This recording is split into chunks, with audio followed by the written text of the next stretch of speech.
In life, there is a yin and there is a yang. There is an up and there is a down. There's a left and there's a right. There is love and there is hate. There is Democratic and there's Republican. There's bullish and there is bearish. There is long and there is short. There is peace and there is fear.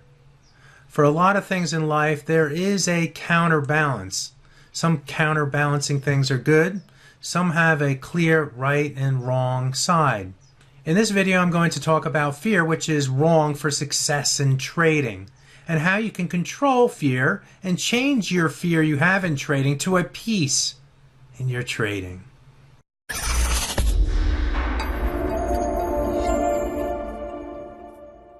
We all have fear about stuff.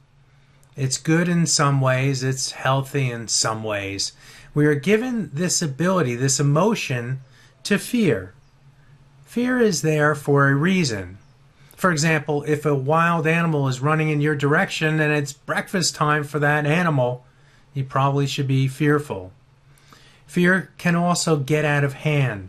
It can be controlling. It can ruin our lives and our trading too. We hear a lot of fear about Facebook. We are fearful about failing. We are fearful about losing our amendment rights. We are fearful about losing our job. Our kids are fearful about their school and where they may be going to college next year. We're fearful about North Korea. We are fearful about too many guns. We are fearful about too little amount of guns. The thing is, fear can be controlled. It can be solved in most instances. For example, being a driver, I've been a driver now for nearly 15,000 days since my 17th birthday. Should I be fearful about my driving? And on the surface, not really. But if I drove without my glasses and drove at night, I would be more fearful about my driving. I can't see very well at night without my glasses. I would also be fearful if I started to text. So I choose not to drive without my glasses, and I choose not to drive and text at the same time. I solved a lot of my fears that I would have in driving. You see, fear is a function of risk. If you take too much risk, you should have more fear.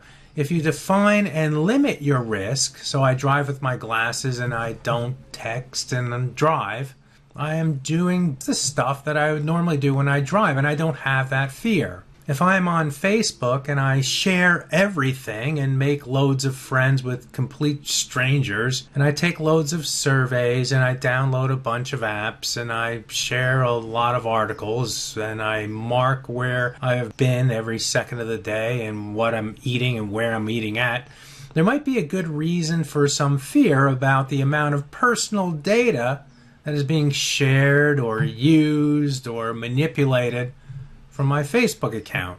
I would be at risk. So to get around that, you adjust your account settings to the point that reduces your risk and your fear can go away. Then maybe you share less things as well and make friends with less strangers. If there is nothing that would reduce the risk to the point of acceptance, then delete your Facebook account.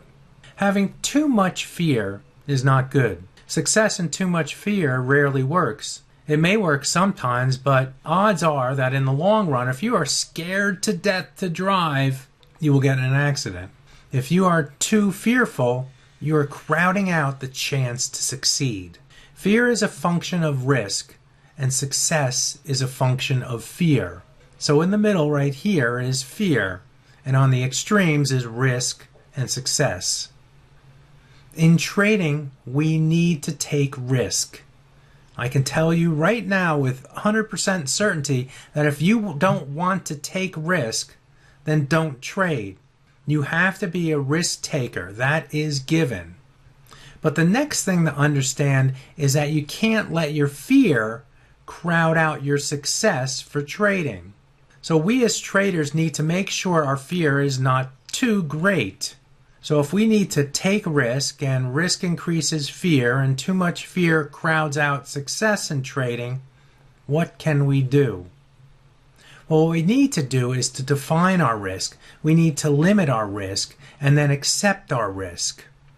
And if we do those three things, then fear disappears. We are in control. We have peace, the opposite of fear. Imagine having peace in your trading. Yes, it can happen to you, but you need to help yourself move away from fear to peace. You will notice I will often say in a post that the sellers are in control. Well, when I say that, I mean that the sellers have peace. The buyers have the fear.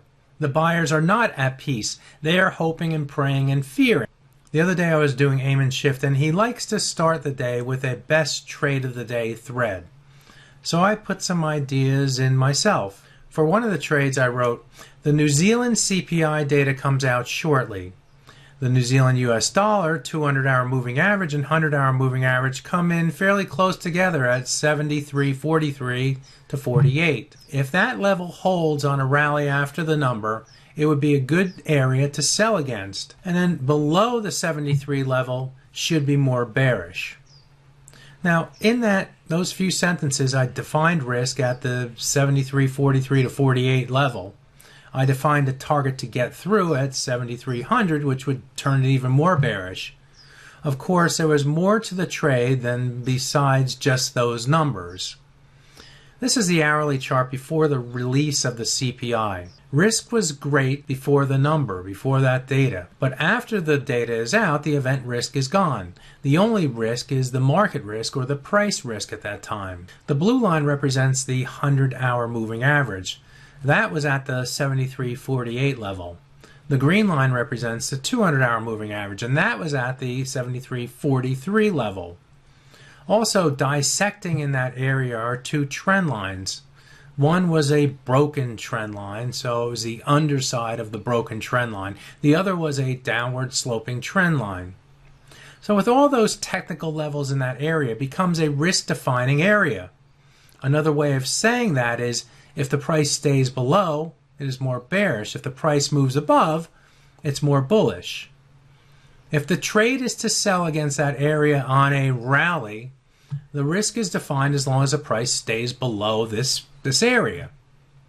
Not only is risk defined, but it is also limited. If the price moves above that area and shows momentum, the bias turns from bearish below it to bullish.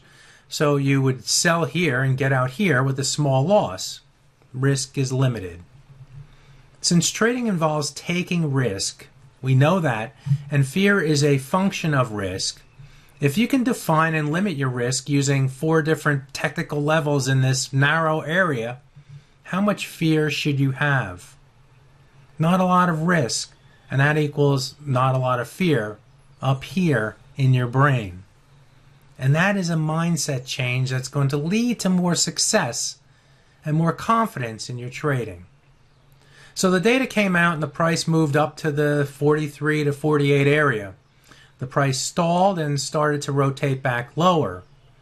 And right here the 73 level was tested and then broken. And the price trended lower. We are now pushing the 100-day moving average near the 7,200 level. Success with little risk and little fear. That is the way to pattern your trading. It works in your trading and it works in your little fears in life as well. If you like this video, give it a thumbs up. If you did not like it, we are an equal opportunity voter here. So give it a thumbs down and let us know. If you want to put a comment, you are welcome to do that too. And feel free to subscribe to the Forexlive channel as well. There's a lot of good stuff there. My name is Michalowski. Good fortune with your trading. Bye-bye now.